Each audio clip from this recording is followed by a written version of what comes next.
Add some water and then some oil and start mixing it with your hands. Work the liquid through the flour, forming a dough, and add more water as you go until all the flour is picked up by the dough and it becomes slightly elastic. Make sure you knead the dough well. It should be malleable but not sticky. Then leave it to rest for 20 minutes. Take small pieces of dough and roll them into small balls. Coat them with some reserved flour, then work them into a disc with your hands. You can then roll them flat and thin with a rolling pin, adding flour as required to prevent the chapati from sticking to the pin or board. Place the rolled chapati on a floured plate and continue until you have used up the dough. When you have all your chapatis prepared, heat a griddle plate or non-stick frying pan until it's very hot. Don't use any oil though. Start cooking the chapatis on the hot griddle until they puff up. Then turn and cook the other side, pressing lightly around the edges with a folded tea towel. As each one is cooked, wrap in a clean tea towel until all are ready.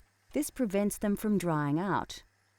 To serve, lightly spread with ghee, which is clarified butter. Chapatis are generally served as an accompaniment to curries and vegetables.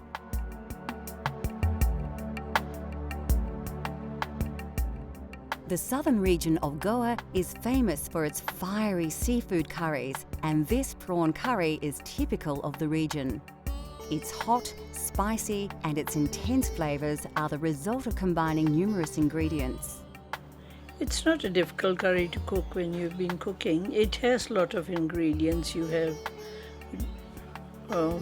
have whole spices that you use, and then you use the curry leaves, which are also from South India and Goa and that region.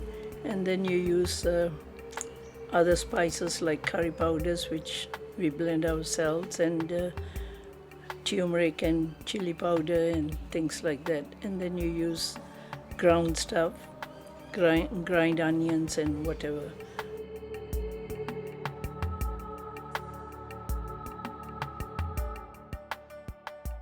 Like most curries, the secret is to start with a good curry paste.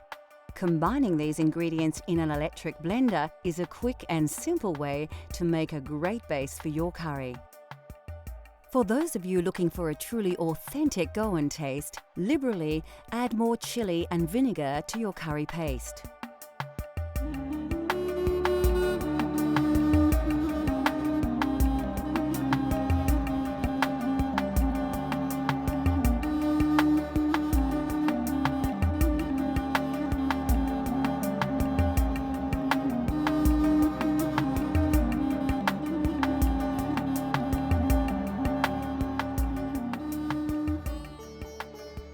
The second stage of this recipe requires a vast array of spices and other ingredients, so it's important to ensure that you prepare everything well before you start cooking.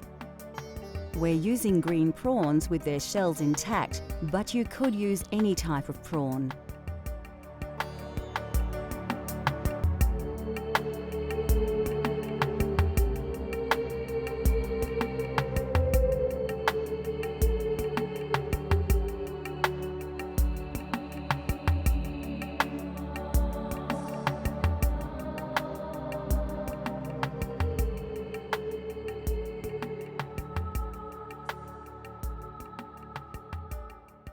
Goan prawn curry is usually enjoyed with basmati rice or eaten with breads such as chapati or naan. To begin, place a chopped red onion into your blender. Add 2 long red chilies and about 3 tablespoons of cooked white onions, 4 peeled cloves of garlic and 2 tablespoons of tomato paste. Next, add 2 tablespoons of white vinegar, 3 chopped tomatoes and half a red capsicum chopped. Finally, pour about 1/4 of a cup of water over all the ingredients. Now blend everything together until you have a well-mixed liquid paste.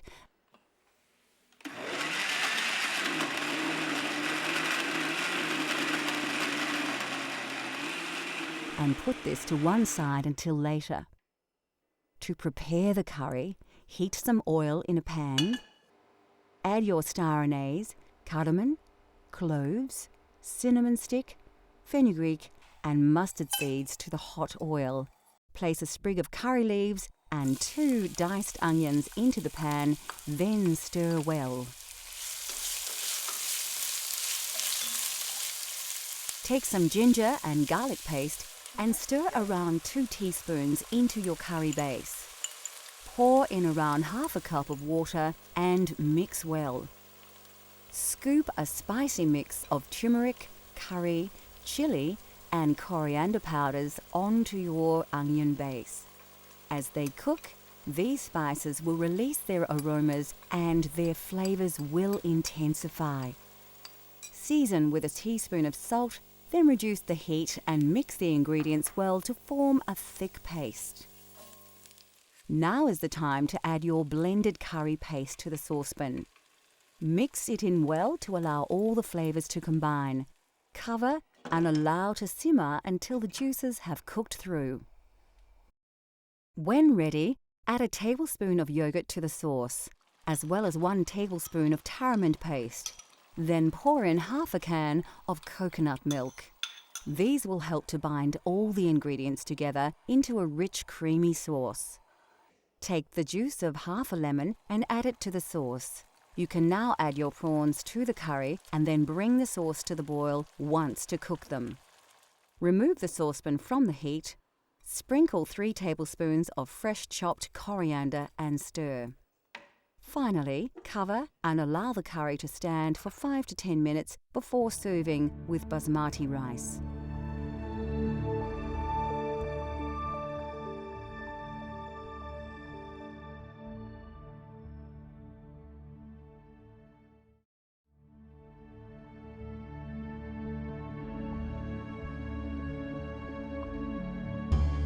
India produces more lentils than any other country in the world.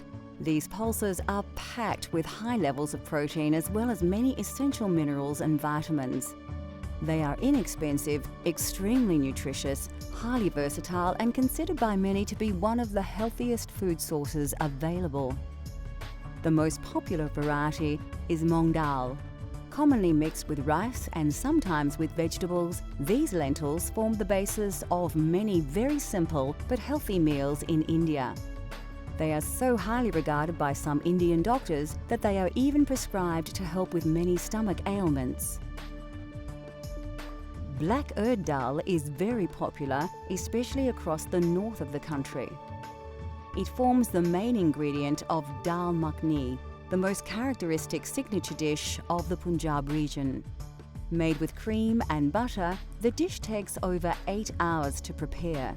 Very tasty and nutritious, dal makhani is usually accompanied by rice or served with freshly cooked chapatis.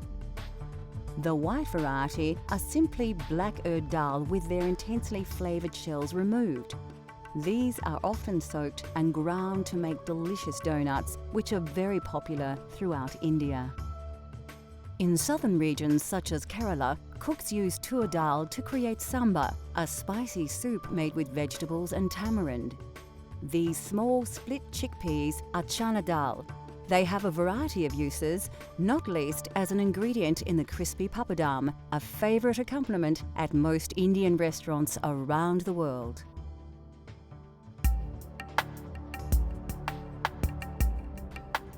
Lentils and beans are indispensable to Indian culture, revered for their pure and gentle digestive qualities. No other dish is more central to Indian cuisine than dal, a flavoursome traditional classic. Dal is actually a staple all over India, not only in the north. All over India, everybody eats dal. And it is actually the poor man's staple food, really. But we always have dal with whatever you cook, you have in it.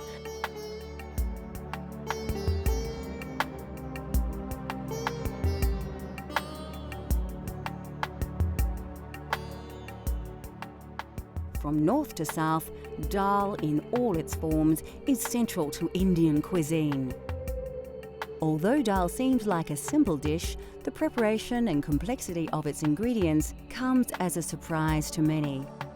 With a little time though, anybody can create a delicious dal at home.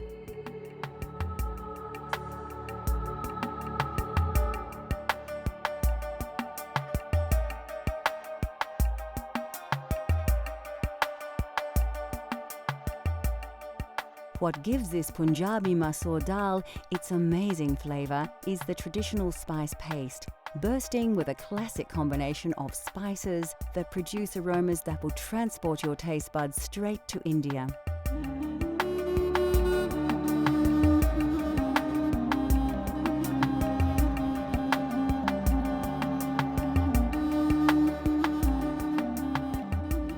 Although once limited to a very select few, all these exotic spices can now be sourced directly from your local supermarket. Firstly, take your red-washed red lentils and place them in a medium-sized saucepan. Add the water to the pot, then stir in your turmeric powder, salt, a dash of chili powder, the garlic and ginger paste, a dash of fenugreek seeds, and a tablespoon of oil.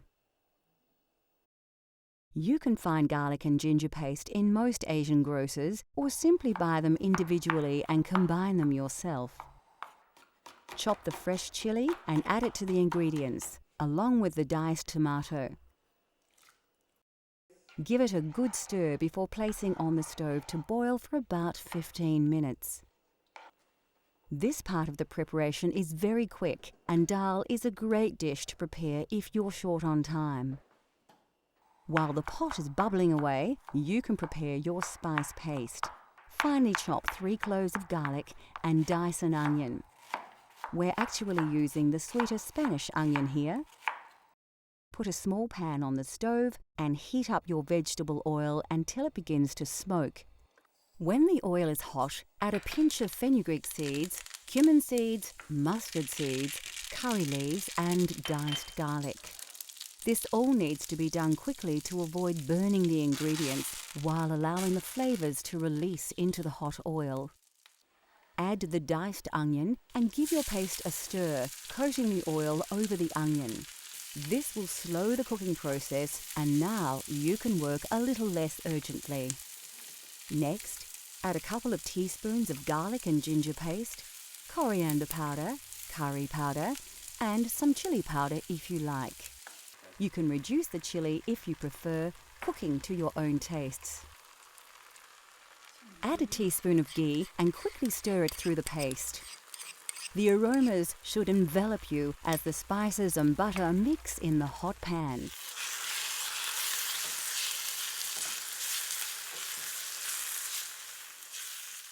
By now, your dal should be cooking nicely, and a large portion of the water will have been absorbed by the lentils. Stir the spice paste into the dal on the stove top and mix in well. Keep it on the heat while stirring to help the flavours combine.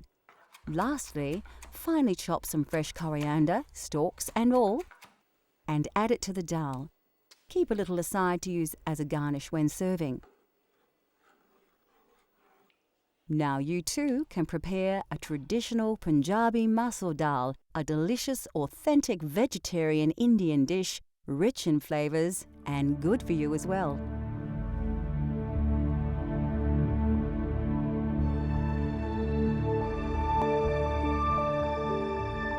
Now that we have revealed the simple yet spectacular delights of Indian cuisine, considered by many to be the most varied and exotic of all cuisines, we hope that we have inspired you to explore these flavours for yourself. Cultural Flavours continues to explore the world and its cultures through the diversity of food. From India to Italy, Greece to Africa, let Cultural Flavours take you on a gastronomic journey so you can experience the tastes of the globe at home.